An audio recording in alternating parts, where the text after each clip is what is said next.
The business dinner was at Morton's Steakhouse in Manhattan. Dad's quarterly networking event where he brought together his corporate friends and business associates. He'd insisted I come, though he'd made it clear I was only invited because Mom had guilted him into it. "It'll be good for you to meet successful people," he'd said on the phone. "Maybe someone can help you find a real career." I was 27 years old. I'd been running my logistics software company for 5 years. But to Dad, if you didn't work in an office wearing a suit, you weren't successful. I showed up in dark jeans, a black turtleneck and boots. Practical, comfortable. The kind of outfit I wore when I was visiting warehouses or meeting with operations managers. Dad's face tightened when he saw me at the restaurant entrance. "That's what you're wearing? Nina, this is a professional dinner." "I'm dressed fine. You look like you're going to unload trucks." "Sometimes I do unload trucks. When I need to understand the workflow." He closed his eyes briefly as if praying for patience. "Please tell me you're not going to talk about your warehouse job tonight." "It's not a warehouse job. It's a software company that optimizes logistics operations." "Right. Your company." He made air quotes. "Just try not to embarrass me, okay?" We walked into the private dining room where 8 people were already seated. Dad's usual crowd, corporate executives, finance guys, a few lawyers. My sister Jessica was there too, 29 and working as a marketing director at a luxury brand. She was in full corporate armor, designer suit, expensive jewelry, perfect makeup. She looked me up and down and smirked. "Casual Friday came early this week?" "It's Tuesday." Exactly my point. Dad started making introductions as we took our seats. "This is my youngest daughter, Nina. He's between opportunities right now. I run a logistics software company," I corrected quietly. "She works at warehouses," Dad clarified to the table, his tone apologetic.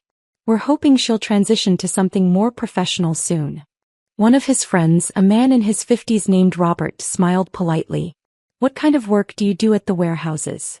"I don't work at warehouses. I develop software that optimizes supply chain operations. We work with warehouses, distribution centers, fulfillment operations." "She helps them organize inventory," Dad interrupted. "It's entry-level logistics work." I could have corrected him. Explained that my company had 127 employees, $340 million in annual revenue, and clients that included 3 of the 5 largest retailers in North America. But I'd learned over 5 years that Dad didn't want to hear it. He decided when I dropped out of Columbia Business School that I was a failure. Nothing I said would change his mind. Jessica leaned over to whisper loudly to the woman next to her. "She's been doing this warehouse thing for years. Mom and Dad are mortified." "I can hear you," I said calmly. "Good. Maybe you'll finally get the hint." The waiters brought appetizers. The conversation shifted to stocks, real estate, business deals. I ate my salad quietly, checking my phone periodically for updates from my CTO about the system deployment we were managing tonight. "Nina, phone's away," Dad said sharply. "It's rude." "I'm working." "You're at a dinner." "I'm monitoring a major deployment for a client. We're implementing new software across 47 distribution centers tonight." Robert raised an eyebrow. 47 centers? That's a significant operation. It's the 4th largest retailer in the country. The deployment has to be coordinated precisely or it could cost them millions in lost productivity. "Nina has an active imagination," Jessica said with a laugh. "She's been claiming to run this huge company for years, but she works out of her apartment and drives a Honda. I work out of an office in Long Island City, 12,000 square feet. And I drive a Honda because it's reliable." "Sure you do," Jessica said. "Just like you manage teams and consult with Fortune 500 companies." I set down my fork carefully. "Why would I lie about that?" "Because you're embarrassed about your actual job?" One of the lawyers spoke up. "What's the name of your company, Nina?" "Flow State Systems." He pulled out his phone, typed briefly, then stopped. His eyebrows rose. "The Flow State Systems? The logistics optimization platform?" "Yes. My firm represented one of your competitors in an acquisition last year. They were bought specifically because they couldn't compete with your technology." He looked at Dad. "Your daughter founded Flow State?" Dad's smile was frozen. "Nina's been working on some software project." FlowState did $340 million in revenue last year, the lawyer continued, still scrolling on his phone. They're the leading platform for warehouse automation and supply chain optimization. Nina, you're the founder. Founder and CEO. The table had gone completely silent. Jessica was staring at me. That's not, you don't. I started it 5 years ago, I said calmly. We began with small distribution centers, proved the ROI, then scaled to larger operations. We now work with 18 of the 50 largest retailers in North America. Dad's friend Robert was on his phone now too. There's an article here from Supply Chain Quarterly. It says FlowState has revolutionized logistics software. And he looked up at me. It says the CEO is Nina Brennan. That's you. Yes. But you work in warehouses, Dad said weakly. I visit warehouses to understand operations firsthand. I also spend time in our office managing a team of 127 people. Software engineers, data scientists, operations specialists, sales team, customer success. 127 employees?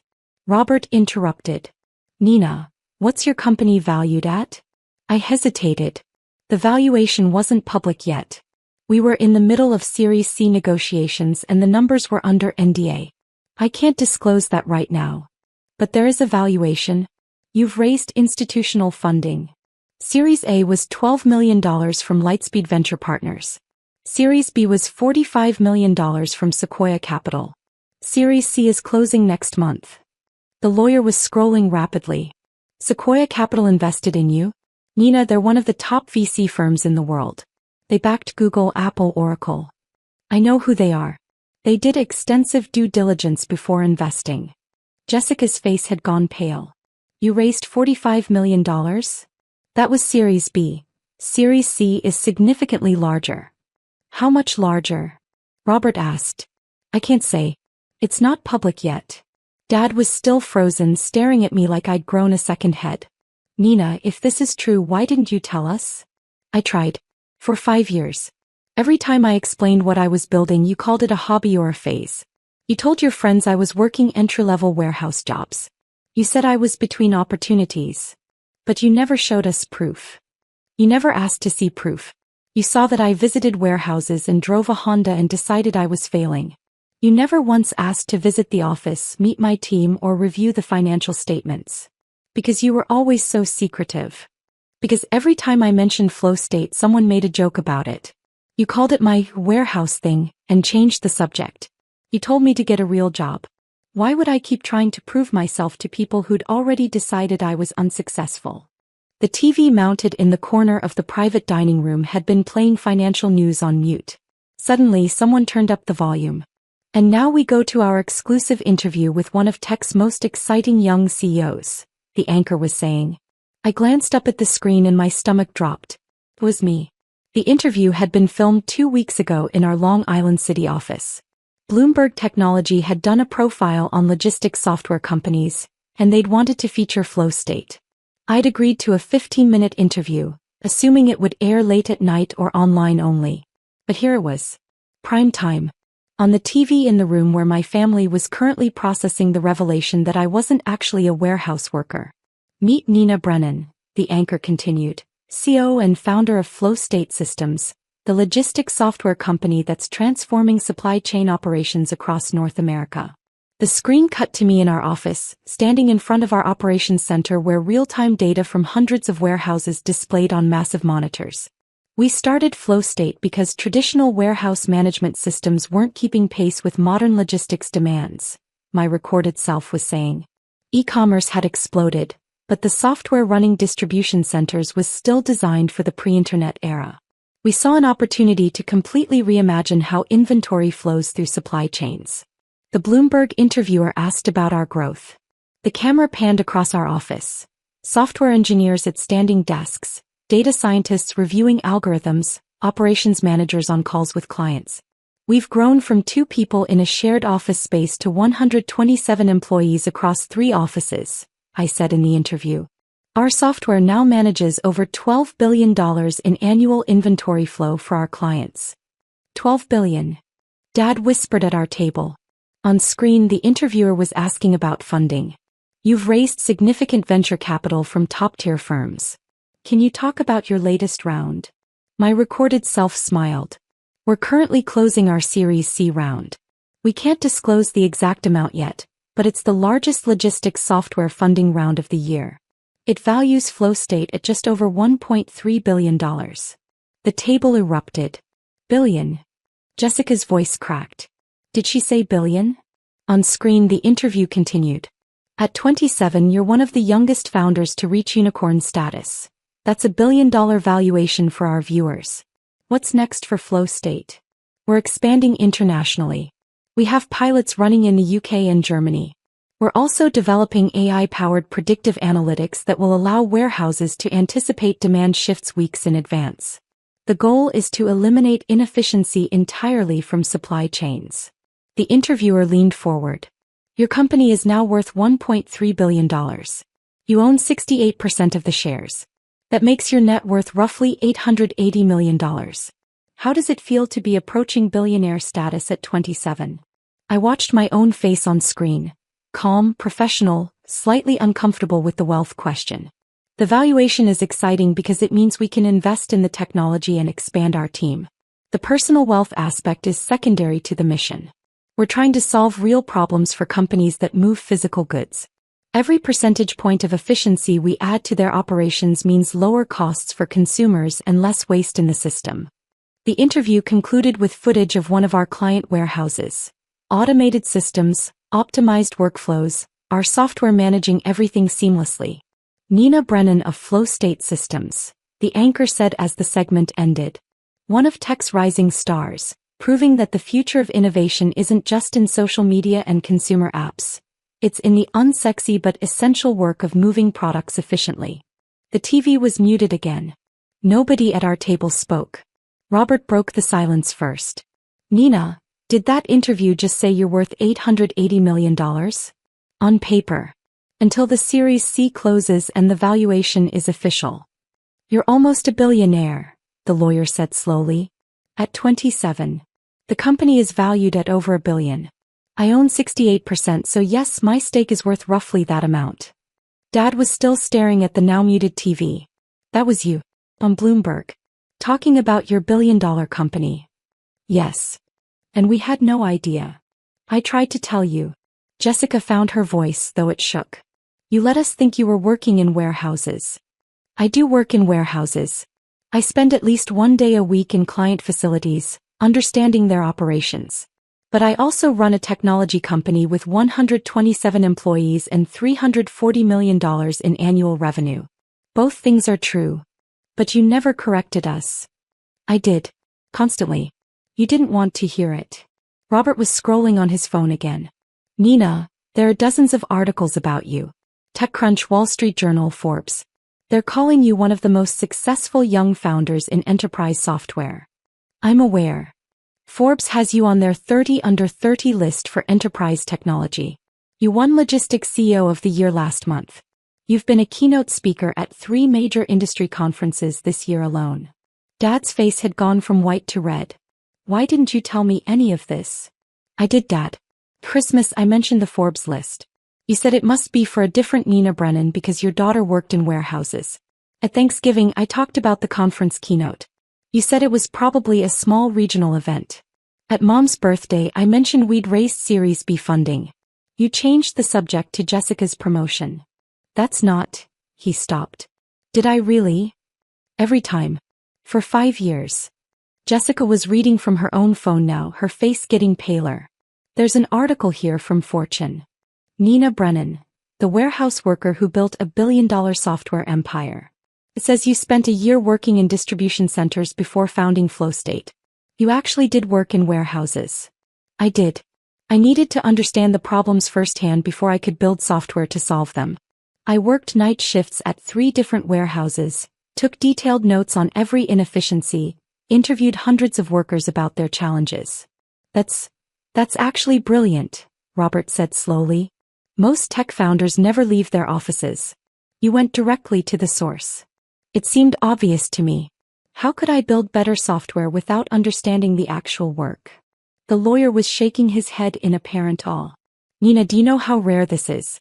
A 27-year-old building a profitable, high-growth enterprise software company in an unsexy industry? Most founders your age are burning through VC money trying to build the next social media app. You've built something that actually generates massive revenue. Logistics software isn't glamorous, but it's essential. Every product people buy online passes through systems like ours. Dad's phone started ringing. He glanced at it, then looked at me with a strange expression. That's Charles Morrison. He's on the board at Columbia Business School. The school I dropped out of? He probably saw the Bloomberg interview. Dad answered the call. Charles, hello. Yes, that was my daughter. Yes, flow state systems. No, I didn't realize the scale either. He listened for a moment, his face getting redder. She what? A major donation? How much? He went silent. 7 figures? For the entrepreneurship program. He looked at me. When did you? Last year, I said quietly. They asked if I'd contribute to the new entrepreneurship center. I wrote a check for $1.2 million. Dad covered the phone. You donated over $1 million to Columbia? They're building a center to help students who want to start companies instead of following traditional paths. It seemed important. He went back to the phone call. Yes, Charles. I'm very proud. Yes, we should definitely talk about having her speak to students. I'll check with her and get back to you. He hung up and stared at me. The dean of Columbia Business School wants you to give the keynote at their graduation ceremony next spring. I know. They reached out last month. I haven't decided yet. Jessica set down her phone. How is this possible?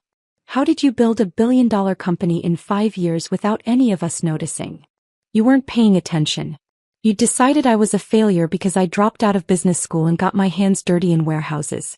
Nothing I said could change your minds because you'd already written the story about who I was. But if we'd known, would it have changed anything? Would you have treated me differently if I'd shown you the Forbes list or the funding announcements or the client roster?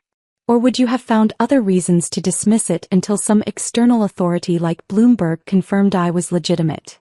Silence. I think, Robert said carefully, they would have dismissed it.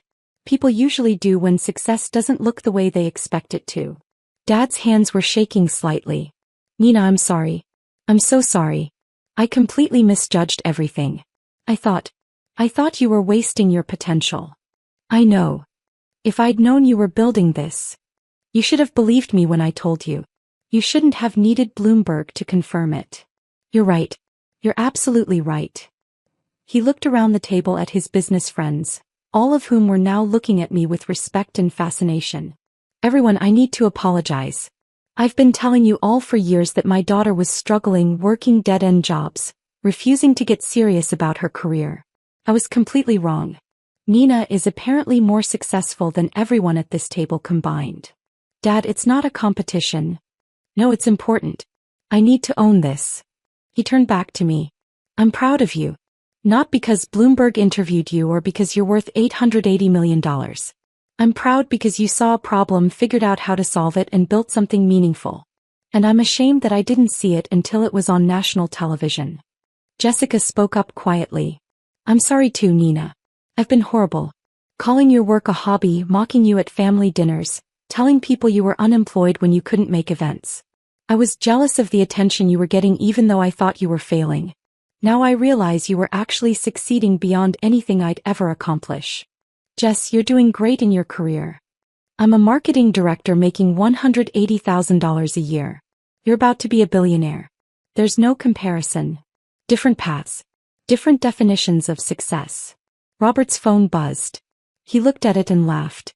Nina, I just got a text from the CEO of my company. He saw the Bloomberg interview. He wants to know if you're accepting new clients. He says our logistics operations are a disaster and he'll pay whatever it takes to work with Flow State. Tell him to have his operations team reach out through our website. We evaluate every potential client carefully to make sure we're a good fit. You're going to make him apply through your website? We have a process. Just because he's the CEO of a Fortune 500 company doesn't mean he gets to skip it. The lawyer was grinning now. I like you. You're not impressed by titles or wealth. You just care about the work. That's what matters. My phone buzzed. A text from my CTO, deployment complete. All 47 centers online. 0 errors. Client is ecstatic. This is going in the case studies. I smiled and typed back, excellent work. Tell the team they're getting bonuses. This was flawless. Good news. Robert asked. The deployment I mentioned earlier. It's complete. 47 distribution centers running on our software with 0 downtime. The client will be able to process Black Friday orders 30% more efficiently this year. That's happening right now, while we're at dinner. The work doesn't stop for dinner. My team's been monitoring the deployment for the past 3 hours. But it's finished now and they crushed it. Dad was quiet for a moment. Then, can I visit your office sometime? See what you've built. You want to visit? I want to understand what you do. Really understand it. Not from Bloomberg or Forbes but from you. I should have asked years ago. Hey. Thursday afternoon works if you're free. I can give you a full tour, introduce you to the team, show you the software in action. I'd like that. Jessica raised her hand tentatively. Can I come too? Sure. I'm sorry I called you embarrassing. You're the opposite of embarrassing. You're incredible. The rest of dinner was surreal. Dad's business friends peppered me with questions about flow state, venture capital, growth strategies, hiring, technology trends. They treated me like a peer, or more accurately like someone they wanted to learn from. Robert asked if I'd speak at his company's leadership conference. The lawyer asked if I needed legal counsel for the Series C closing. Another executive asked if I'd consider joining his company's board as an advisor. I politely declined most of it. I had enough on my plate. When dinner ended, Dad walked me to my Honda in the parking garage. That's really your car? He asked. Yes. You could afford anything. A Tesla, a Mercedes, whatever you want. I don't need anything else. The Honda is reliable and efficient. It gets me where I need to go. That's very mature for 27. I learned it from watching you actually. You always taught us not to waste money on status symbols. To value substance over appearance. Remember? He smiled sadly. I taught you that, then spent 5 years judging you for living by it. Yeah. I'm sorry, Nina. Really, truly sorry. I know. And I appreciate it. But Dad, the apology doesn't erase 5 years of dismissal. It's going to take time to rebuild trust. I understand. I'll do whatever it takes. I unlocked the Honda. Start by actually visiting the office on Thursday. Learn about what we do. Meet my team. See the work firsthand instead of just reading articles about it. I'll be there. I drove back to my apartment in Astoria. A modest one-bedroom that cost $2,400 a month. I could have afforded a penthouse in Manhattan or a house in the suburbs. But this place was close to the office, quiet and perfectly adequate. The Bloomberg interview was already generating reactions. My phone was full of messages from investors, clients, potential hires, journalists requesting follow-up interviews. Our marketing director had texted that website traffic was up 400% and we'd received 50 new client inquiries in 2 hours. But the message that mattered most was from my CTO. The team is celebrating at a bar near the office. You should come. They want to thank you for the bonuses. And for building something we're all proud to work on. I smiled and texted back, give me 20 minutes. First round is on me. I changed into jeans and a t-shirt, my actual casual wear, not the professional version I'd worn to dinner, and headed to the bar. My team was there. Software engineers, data scientists, operations specialists, salespeople. The people who'd believed in flow state when it was just an idea, who'd worked crazy hours to make it real, who trusted me when I was a 22-year-old dropout with no track record. They cheered when I walked in. To Nina, someone shouted. The warehouse worker who built a unicorn. Everyone laughed and raised their glasses. My CTO pulled me aside. How did dinner go with your family? They saw the Bloomberg interview while we were at the restaurant. Oh God. How bad was it? My dad's friend asked if I was worth $880 million. My sister realized she'd been calling me embarrassing while I was building a billion-dollar company. It was surreal. But vindicating? A little. Mostly just sad. They should have believed me years ago. He nodded. For what it's worth, we believed you. Everyone on this team believed in the vision before Bloomberg, before Forbes, before the billion-dollar valuation. We knew you were building something special. Thank you. That means more than any news interview. I stayed at the bar until midnight celebrating with my team. These people, who'd trusted me when my family didn't, who'd worked impossible hours to make Flow State succeed, who'd believed in logistics software when everyone else was chasing sexier industries, they were my real validation. When I finally got home, I found a text from Mom. Your father told me about dinner. About the interview. About everything. Nina, I'm so sorry. I should have listened. I should have believed you. Can we talk this week? I typed, Thursday after Dad's office visit. You can both come. Her response was immediate. Thank you. We love you. We're so proud of you. We should have been proud all along. I set the phone down and looked around my modest apartment. The same place I'd lived for 3 years, long after I could have afforded better. I'd stayed because it was practical, because the money was better spent on the business, because luxury didn't matter as much as the mission. Tomorrow I'd be back in warehouses, observing operations, talking to workers, understanding the problems our next software update needed to solve. I'd be in the office working with my team. I'd be on calls with clients, discussing their challenges and how we could help. The Bloomberg interview would generate more attention, more opportunities, more validation from people who'd dismissed me before.